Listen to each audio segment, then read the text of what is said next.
Now I'm going to discuss about the difference between assault, battery, and false imprisonment. I'm going to tell you the difference between among assault,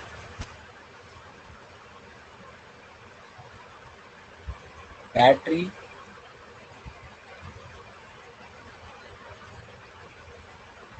and false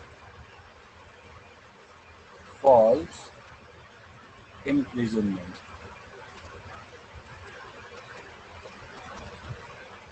okay, इसके बीच में हम difference की बात करते हैं. सबसे पहले assault लिखते हो. असॉल्ट क्या होता है? Some act of defence, some act of defendant, some act of defendant which makes the plaintiff, which makes the plaintiff feel that a battery is about to be inflicted. Assault क्या है? देखो, assault है defendant का कोई एक ऐसा act, defendant का कोई ऐसा एक्ट जिससे प्लेंटिफ को लगे कि भाई उसके ऊपर बैटरी अप्लाई होने वाली है. बैटरी क्या होता है? अब ये जान लो कि भाई बैटरी अप्लाई होने वाली है, तो बैटरी है क्या? बैटरी इज इंटेंशनल और direct, intentional or direct application of force on another, intentional or direct application of force on another person, on another person without lawful justification. मतलब क्या हुआ? इसको मैं आसान भाषा में बताता हूँ. कोई गन लेके खड़ा हुआ है और वो कह रहा है कि मैं तुझे गोली मार दूंगा. जब तक वो ये कह रहा है कि मैं तुझे गोली मार दूंगा, दिस इज असॉल्ट. और जैसे ही वो मान लीजिए गोली की बजाय वो बट से उसको मार देता है, गन की बट से, सो दिस इज बैटरी.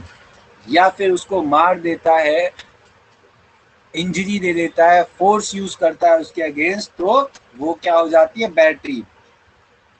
जब तक आप धमका रहे हो, उसको डरा रहे हो, असॉल्ट. जैसे ही आप फोर्स का यूज कर देते हो, दिस इज बैटरी. एक बहुत ही माइन्यूट डिफरेंस जिसे कहते हैं, एक आसान भाषा में आपको ये अंतर मैंने बता दिया. ठीक है. Assault is apparent threat, apparent threat to do harm, apparent threat to do harm, plus apparent threat to do harm plus present ability and intention to do it. भाई apparent threat to do harm मतलब एक threat create करना कि भाई तुम्हें harm पहुंचा देंगे, या फिर प्लस इसके साथ साथ ability and intention to do it. और आपने उसको थ्रेट तो प्रोवाइड किया ही है, you have provided the apparent threat. इसके साथ साथ आपके पास वो एबिलिटी भी है और इंटेंशन भी है कि आप उसे हार्म पहुंचा सकते हैं. तो वो क्या बन जाएगा? वो बन जाएगा असॉल्ट. ठीक है. और बैटरी में क्या होता है? बैटरी में even a minor touch, minor touch, आप उसको हल्का सा भी टच करके पुश कर देते हो ना, इन एंगर, तो वो आपका क्या बन जाएगा, वो आपका बैटरी बन जाएगा।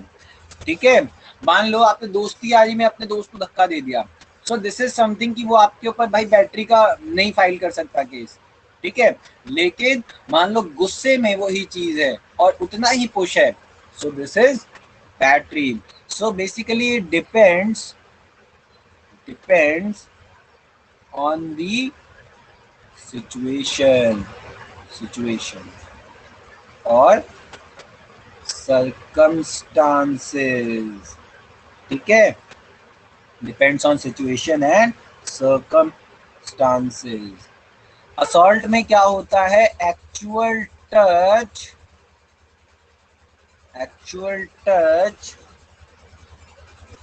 या फिर contact is not necessary.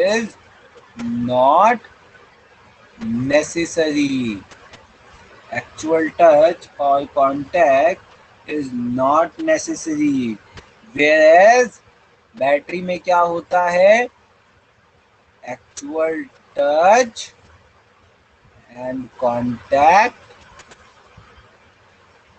Is necessary. ठीक है, अब इसका एग्जाम्पल लिख लेते हैं। असॉल्ट का एग्जाम्पल लिखते हैं, showing clenched fist is assault. बंद मुट्ठी दिखाना, मैं तुझे मार दूंगा। And using it to him is battery. और बैटरी को हम आईपीसी में क्या बोलते हैं, criminal force. This is very important. तो भाई शोइंग क्लेंस्ड फिस्ट, ये तो हो गया असॉल्ट। आपने मुट्ठी दिखाई और कहा मैं तुझे मार दूंगा, दिस इज असॉल्ट। लेकिन द मोमेंट आप उसे टच करते हो या फोर्स यूज करते हो, दिस इज बैटरी, जिसे आप क्रिमिनल फोर्स भी कहते हैं। ठीक है, अच्छा, अब आप ये कहेंगे कि मान लीजिए आपने फोर्स का यूज करके किसी को रोक रखा है, तो क्या वो बैटरी होगा? नहीं। पैसिव ऑब्स्ट्रक्शन, पैसिव ऑब्स्ट्रक्शन, चाहे आप डोर एंड वॉल्स का यूज करके अगर आप ऑब्स्ट्रक्ट कर रहे हो, is not considered as the use of force. हाँ, अगर आप उसे अपने हाथों से रोक रहे हैं और अपने फोर्स का यूज करके रोक रहे हैं, तो कंसिडर किया जा सकता है। लेकिन अगर आप दरवाजा बंद कर दिया आपने या फिर डोर्स और वॉल्स का यूज करके, सो दिस इज नॉट बैटरी। ठीक है, normally assault precedes battery, but exceptions exists। भाई नॉर्मली क्या होता है, नॉर्मली तो ये होता है कि भाई असॉल्ट जो है पहले होता है, बैटरी बाद में होता है। कैसे भाई, कोई भी बंदा जाता है पहले तो अपना हुंकार ही भरता है, मैं तुझे मार दूंगा, ये कर दूंगा, वो कर दूंगा। उसके बाद फिर कहीं उसे जाके थोड़ी देर बाद गुस्सा आता है तो फोर्स का यूज करता है। नॉर्मली ये होता है, लेकिन कुछ एक्सेप्शंस भी हैं। एक्सेप्शन कैसे हैं, जैसे भाई कोई बंदा गया, उसने ना आओ देखा ना ताओ, ना पूछा ना ताचा, रॉड लेके गया और सीधा पीछे से मार दिया।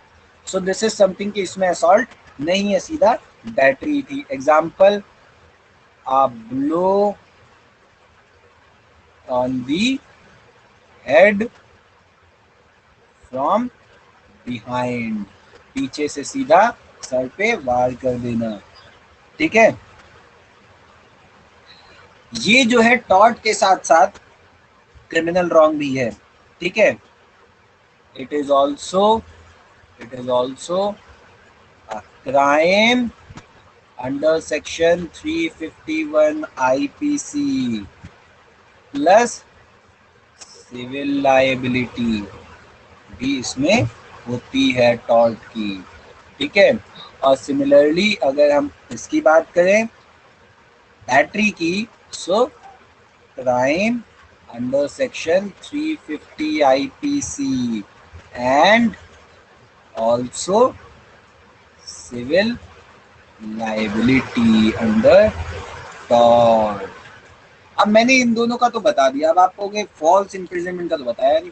तो फॉल्स इम्प्रिजनमेंट तो वैसे ही नाम से ही पता लग रहा है कि भैया आप गलत तरीके से रिस्ट्रेन कर रहे हैं किसी को भी बंद कर दिया आपने कहीं पे भी, तो टॉर्ट कमिट हो जाता है। आपके पास कोई लॉफुल अथॉरिटी नहीं है, आप किसी पुलिस डिपार्टमेंट में नहीं है, या फिर आप किसी लॉफुल अथॉरिटी के साथ अगर व्यक्ति को नहीं बंद कर रहे, तो फॉल्स इम्प्रिजनमेंट हो जाता है वो।